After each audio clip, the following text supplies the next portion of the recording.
¿Sabían que la iglesia del Dulce Nombre de Jesús es la actual sede de la Hermandad de Veracruz y en su interior alberga uno de los baños almohades más grandes de toda Sevilla? Hoy paseamos por Sevilla desde la iglesia del Dulce Nombre de Jesús y los baños de la Reina Mora.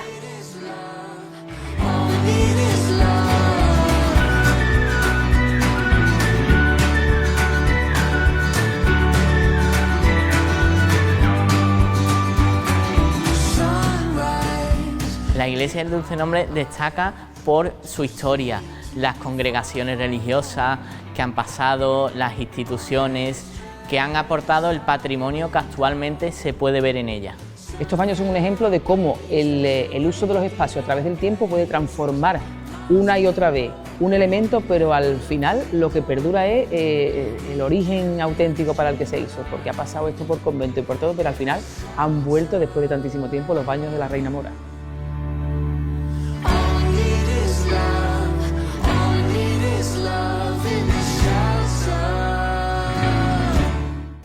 Bueno, Isa, mira, ¿dónde te he traído hoy para un nuevo Paseando por Sevilla? Esta es la iglesia del Dulce Nombre de Jesús, actual sede de una de las hermandades más antiguas de la ciudad, la Hermandad de Veracruz.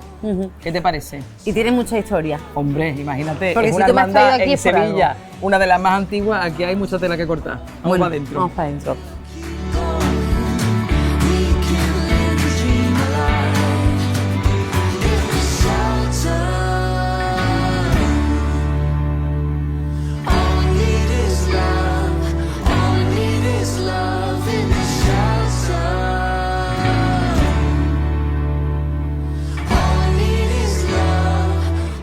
¿Has visto qué iglesia?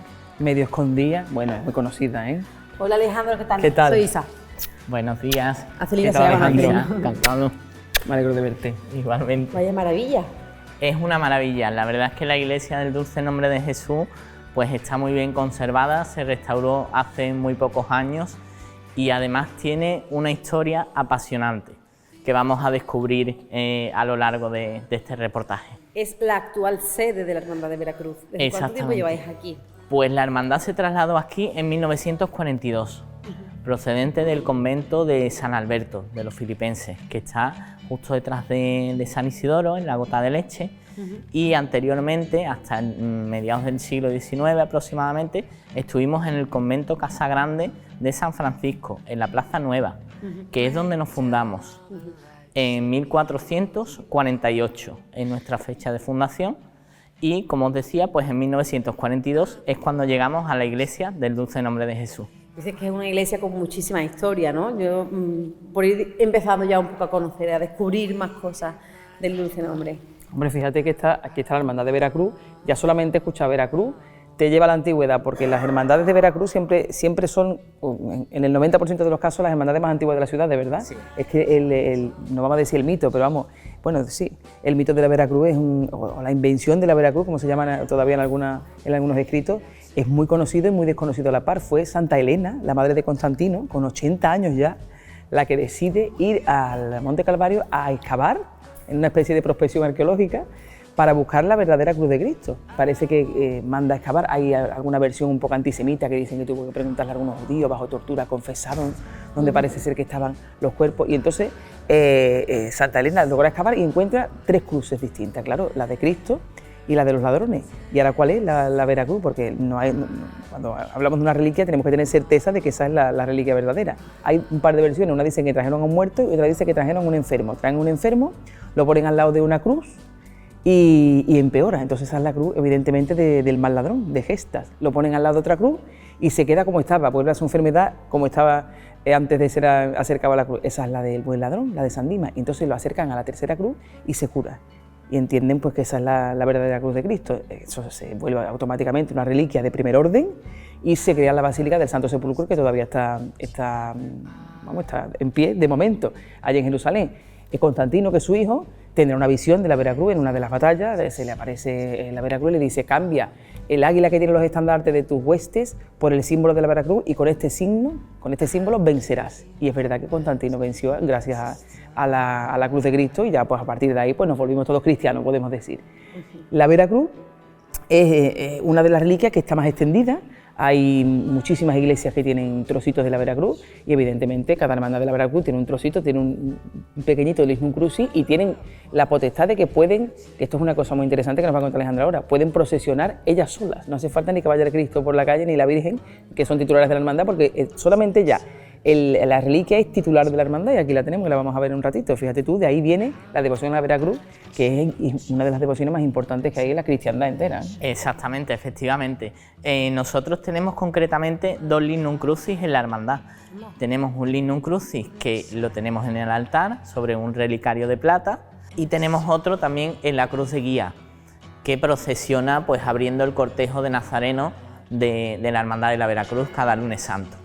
Bueno, y la historia de Santa Elena, de cómo escalar el Monte Calvario para localizar la verdadera cruz de Cristo, yo entiendo que está aquí reflejado, ¿no? Sí, también está representada en la iglesia del Dulce Nombre de Jesús, concretamente en aquel cuadro que tenemos allí, que representa precisamente el descubrimiento de la cruz por Santa Elena, y es del pintor Luis Rizo, que es hermano nuestro, y representa pues a una Santa Elena en contraste con lo que decía Celina y un poco más idealizado, pues aparece como una Santa Elena más joven, descubriendo la cruz de Cristo, a diferencia de cómo se la representa normalmente, que es ya a una avanzada edad. Bueno, y decíamos, ¿no? Sentándonos un poco de nuevo en la historia de esta iglesia, del lugar en el que nos encontramos, decía, ¿no? Tiene una amplia historia, me lo contaba también Celina, que hay mucha tela que cortar. Vamos a intentar poner en pie un poco desde el principio, ¿no? ¿Cómo llegamos hasta aquí? ¿Cuál es el origen de la iglesia del Dulce Nombre? Bueno, pues el origen de la iglesia del Dulce Nombre de Jesús realmente no se sabe qué es lo que pudo haber primeramente. Hay 2 teorías, o bien que fuera un palacio anexo a los baños almohades que vamos a ver, o también que fuera propiamente la dependencia de los baños. ¿Por qué están estas teorías? Porque tenemos unos restos en la iglesia, junto a la iglesia, que formaban parte de la fachada de los baños. Una de las teorías es que los baños estaban al lado de la iglesia y lo que ahora es la iglesia formaba parte de las dependencias del personal de los baños. Ha pasado por muchos momentos. Totalmente. Pasó de ser unos baños almohades o las dependencias de unos baños almohades, ha sido convento, ha sido un lugar donde se recogían a mujeres que vivían en la calle. Exactamente, un beaterio con bula fundacional del Papa Paulo III. El beaterio está desde 1450 aproximadamente hasta 1551, que llegan las monjas agustinas y se convierte en convento de clausura, y son las monjas agustinas además las que dan la estética actual a la iglesia. Todo lo que vemos en la iglesia, o gran parte de lo que vemos en la iglesia actualmente, el retablo, las pinturas del techo, de las paredes de la nave central, el coro alto, arriba que tenemos las ventanas con las celdas o habitaciones de las monjas, las que eran las habitaciones de las monjas en aquella época, pues toda esa estética la dan las monjas, que estarán hasta el siglo XIX, desde el XVI hasta el siglo XIX. ¿Qué se conoce de las pinturas porque supongo que el retablo también sería de la época en la que estaban aquí las monjas, ¿no? Exactamente, el retablo es anónimo, sigue el modelo de Bernardo Simón de Pineda, y el retablo sobre todo pues tiene mucho de la orden de los agustinos. Aparecen pues diversos santos agustinos, por ejemplo en la parte más alta aparece una imagen de San José con el Niño, con 2 santos agustinos que son concretamente Santo Tomás de Villanueva, que fue obispo de Valencia, y Santa Clara de Montefalco. Y a los lados podemos ver 2 medallones que representan a San Juan Nepomuceno en aquella parte y a San Francisco de Borja en la otra.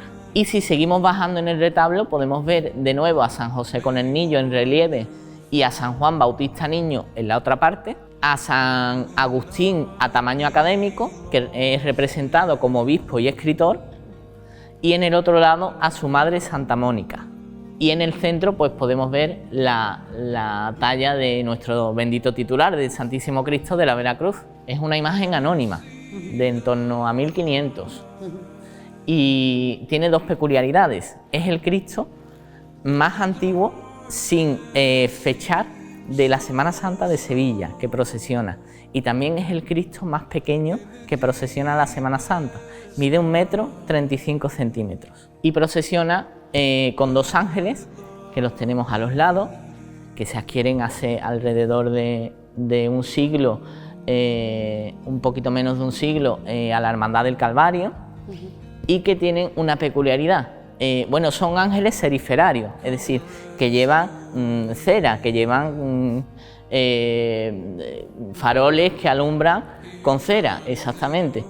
Y tiene la peculiaridad de que en Semana Santa los faroles que portan fueron hechos hace unos años imitando los faroles de la proa de los barcos que iban a América, porque sabemos que los franciscanos llevan la devoción del Cristo de la Veracruz y del Cristo de la Veracruz a América, hasta tal punto que hay una ciudad en América que se llama Veracruz. Entonces esos faroles se hicieron en orfebrería en plata, recordando los faroles de los barcos que iban a América.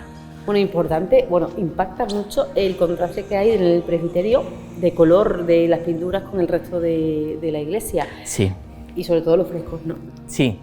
Los frescos representan escenas místicas de la vida de San Agustín y son además copias al fresco de cuadros de Murillo, porque Bartolomé Esteban Murillo fue hermano de la Veracruz. ¿Ah, sí? Que hay mucha gente que no lo conoce, que no lo sabe, pero fue hermano de la Veracruz y teníamos cuadros de Bartolomé Esteban Murillo, entre ellos estos, y albergamos ahora pues estas copias al fresco. Los originales están en la colección privada del Museo de Bellas Artes. ¿Y el resto de la iglesia, de la pintura que se puede ver en la iglesia también es del mismo de Vicente Tananí, sí. Además representa, sobre todo en el techo lo vemos muy bien, lo que se llama un trampantojo, una ilusión óptica, que parece como si estuviera en relieve, pero sin embargo es pintado. ¿Y se sabe toda la por qué la yesería es diferencia pintada. del color o la impresión, si fue buscado o no? Fundamentalmente fue buscado en el sentido de que querían darle el mayor realce posible al altar y al presbiterio. Entonces la policromía del resto de la nave central pues fue menor que las del altar mayor, buscando eso, realzar y destacar pues la zona del retablo. Y una vez se van las monjas de aquí, ¿de qué siglo estamos hablando? ¿De qué año Siglo XIX, 1837. ¿Qué es lo que pasa? ¿Cómo pasa el tiempo hasta nuestros días desde aquí? Bueno, pues las monjas se van por la desamortización de Mendizábal. La iglesia se cierra durante un tiempo al público, pero queda como iglesia de la comunidad de vecinos, sigue recibiendo culto en la comunidad de vecinos. Pero en 1870 vuelve a abrirse porque adquiere la capilla y los baños de la Reina Mora una camarera de la Hermandad del Amor, que se llamaba María del Amor Pérez de León.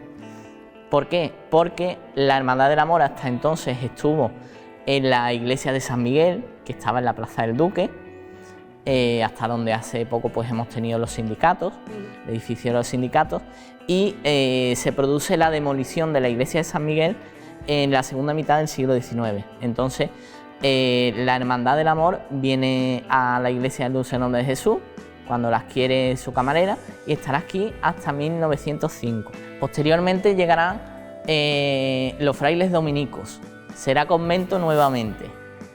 Los frailes dominicos estaban en San Jacinto, vienen aquí en 1917 y estarán hasta 1936, hasta el año de la Guerra Civil, cuando empieza, que vuelven a la parroquia de San Jacinto.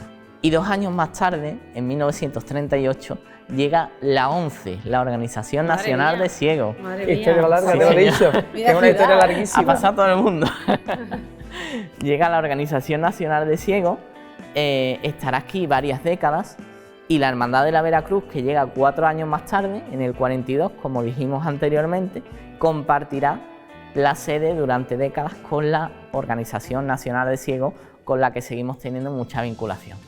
Y supongo que aquí habrá restos de toda esta vida, ¿no?, que ha tenido la iglesia de la Veracruz. Exactamente, concretamente podemos tener los restos más antiguos de los baños y de la iglesia, que se encuentra detrás de esa puerta que os voy a enseñar, y son restos de la fachada de los baños. Son los únicos restos que nos quedan de la fachada de los baños almohades.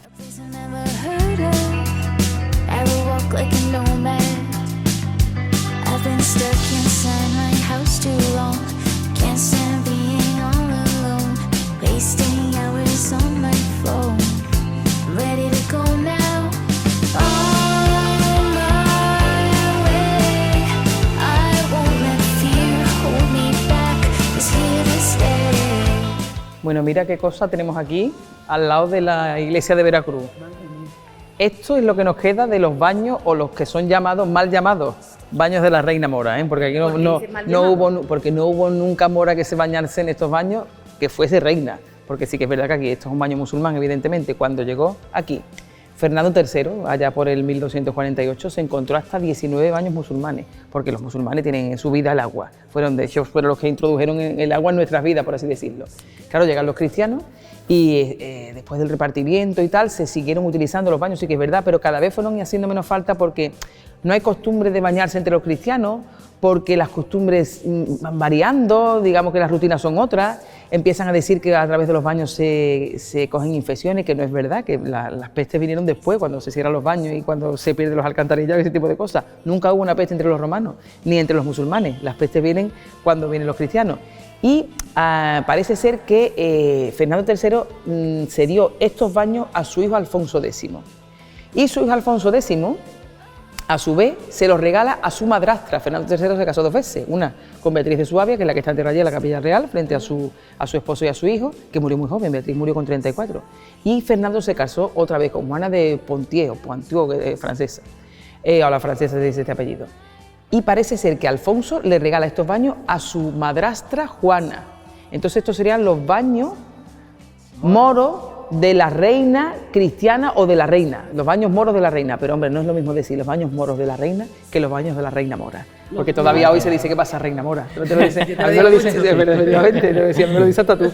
Y es verdad que durante un tiempo también pertenecieron a don Fadrique, que fue hermano de Alfonso X, que Alfonso X mandó matar a su hermano, don Fadrique. Algún día hablaremos de esto.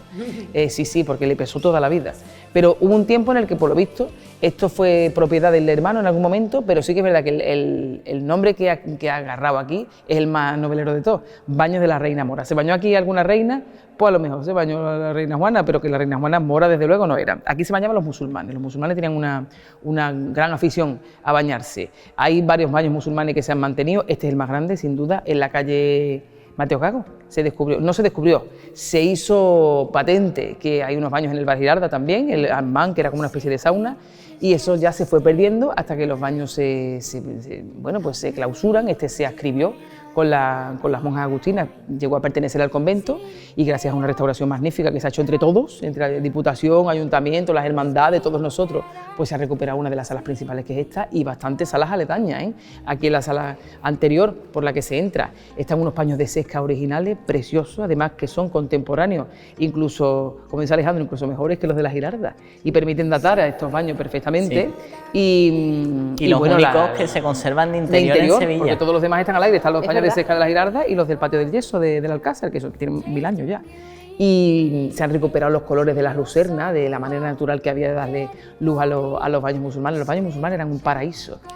Los baños que tenemos ahora que están tan modernos, esos son un remedo ligerito de los baños musulmanes, no de los baños romanos, sino de los baños musulmanes, donde va la gente a relajarse, no tanto a socializar como en las termas, sino a darse un baño por higiene también, pero a relajarse un poco de la vida diaria. Y nos han quedado muchos en Andalucía. Los de Granada del Bañuelo son muy importantes, los de Jaén son los que mejor se han conservado, pero que aquí en Sevilla hubo unos tan grandes que, a pesar de la historia, por así decirlo, a pesar de la historia tan ardua y tan larga que tiene este edificio, fíjate qué bien se conservan, todavía se conservan. Esa era una de las dudas que yo tenía, porque ¿qué es lo que se conserva original aquí en este patio? Entiendo que las dimensiones. La dimensión, ¿no? Efectivamente, no funciona como baño ya. Exactamente. Pero fíjate que el material que es tapial, eso es musulmán. Las columnas las vieron los musulmanes también. Las lucernas, que son las lucecitas estas que tenemos en amarilla y en azul, no son las que vieron los musulmanes, pero se han recuperado el mismo color que vieron los musulmanes. La cúpula que había de cristal se perdió con las monjas se hicieron aquí una escabechina. Un poquito. Pero bueno, también hay que tener en cuenta que la idea de patrimonio que tenemos nosotros, no podemos juzgar lo que hicieron hace 500 años con la mentalidad de ahora. El patrimonio es una cosa que tenemos nosotros muy inserta en nuestra mente desde hace nada. pero en aquel tiempo no, entonces ellas hicieron uso de su espacio, evidentemente, un espacio muy grande, entonces lo utilizaron como mejor les vino, evidentemente, pero sí que queda, hombre, el espacio, evidentemente, incluso el ambientillo. Fíjate qué tontería más grande, ¿no te lo parece a ti? Sí. El ambientillo este de fresquito, que falta que suene un poquito de agua para que te transporte directamente a los baños árabes de aquel tiempo. Además quería apuntar, como tú decías, Celina, el tema de las columnas, que los árabes, los almohades reciclan de culturas anteriores, y las columnas son romanas con capiteles visigodos, son columnas de acarreos romanas con capiteles visigodos. Como en las muñecas del Alcázar, eso es una constante entre los musulmanes. No hace falta gastarse un dineral para hacer una cosa bonita, lo que hay que tener es buen gusto. Y eso los musulmanes lo tenían. Lo tenían, y además nos han dejado las buenas costumbres de bañarnos, de meterle jardín dentro de casa. Fantástico. Y además, originalmente, los baños llegaban hasta la calle Cardenal Cisneros.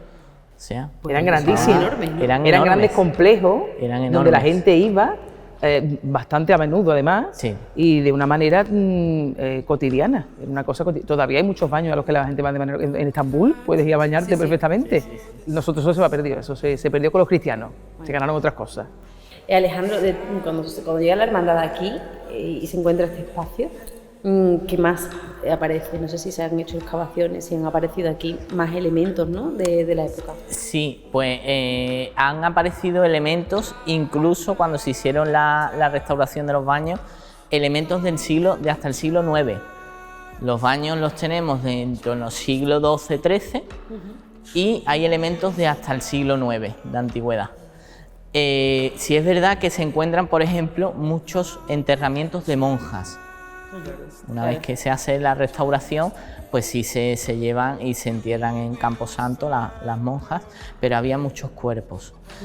También tenemos que tener en cuenta las epidemias que se encontraron, porque estamos hablando de las monjas, siglo XVI, siglo XVII, descubrimiento de América, la peste, incluso se han encontrado cuerpos de monjas muy altas y sorprendió. Pues que claro, como había pasado todo el descubrimiento de América, Sevilla era capital del mundo, no solo de Europa, era del mundo entero, porque todo lo que venía de América pasaba por Sevilla para el resto de Europa. Entonces, claro, era lógico que vinieran muchas monjas del norte y del centro de Europa y pasaran por el convento, bien para ir a América o bien para quedarse. Entonces, en ese transcurso era normal que también fallecieran por las epidemias y por todo lo que había.